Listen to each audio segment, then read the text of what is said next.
Antik çağın qızıl şəhəri adlanan Efes həm də ona görə dəyərli və müqəddəsdir ki, İsa peyğəmbəri dünyaya gətirən Məryəm ana ömrünün son illərini burada, bu şəhərdə yaşayıb.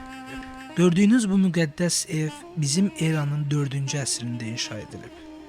Yazılı mənbələrdə vurğulanır ki, Həzrət İsa çarmıxa çəkilmədən öncə anası Məryəmi Efesə ən yaxın həvvarisi olan Stiajanın yanına göndərir və müqəddəs Məryəm ananı ona tapşırır. Çox keçmir ki, İsa peyğəmbər Qüdsdə çarmıxa çəkilir. İsa'nın həvvarisi Stiajan bu hadisədən sonra Məryəm ananın həyatının təhlükədə olduğunu bilir və onu bu bülbül dağlarında tikdiyi evdə gizlədir. Məryəm ana uzun illər bu evdə gizli yaşamalı olur. İsa'nın sədaqətli həvvarisi Stiajan hər gün gizli şəkildə Məryəm ananı ziyarət edir, ona yemək və su gətirirdi.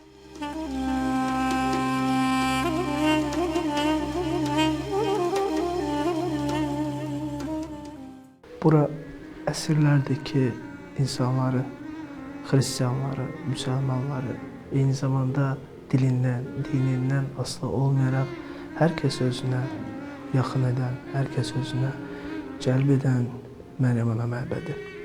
Məbədin içindəyik hal-hazırda biz. İlk öncə onu vurğulamaq istəyirəm ki, bu məbəd göstərişdən çox uzaqdadır. Sadə, səmimi və insanları özünə çox yaxın və çox doğma sayacaq qədər ab-havaya malikdir.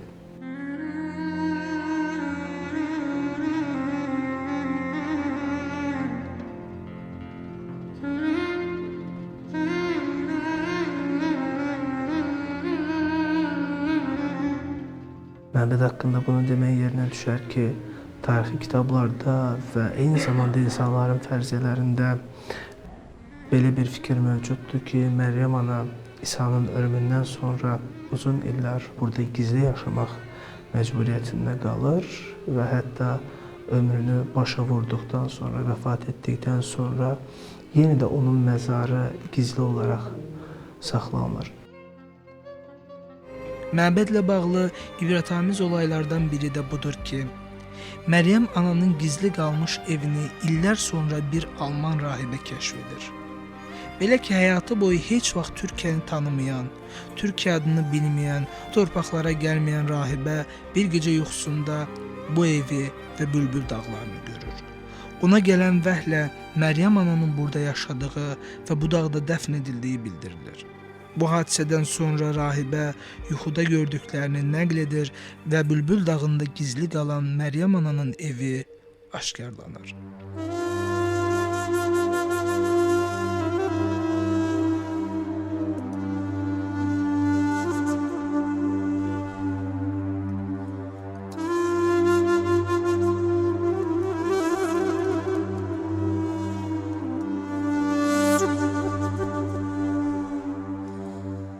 Bu hadisədən sonra bütün xristian dünyası heyrətə gələrək bu evi məbədə çevirir.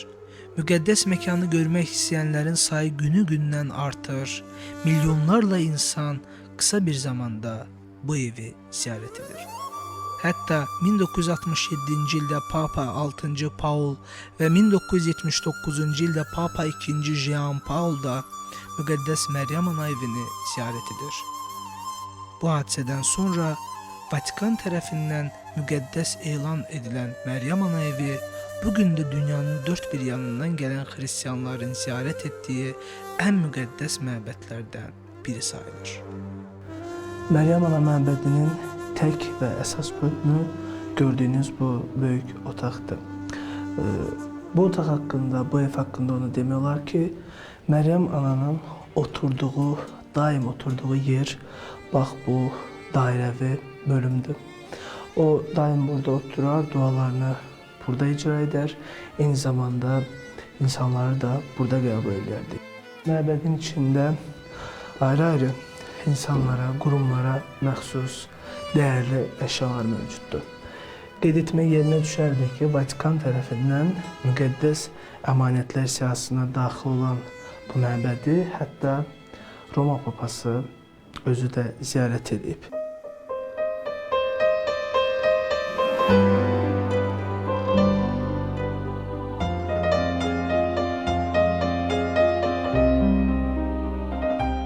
Məbədə gələn ziyarətçilər həmçinin mütləq şəfalı və müqəddəs sayılan sudan içir və dilək tuturlar.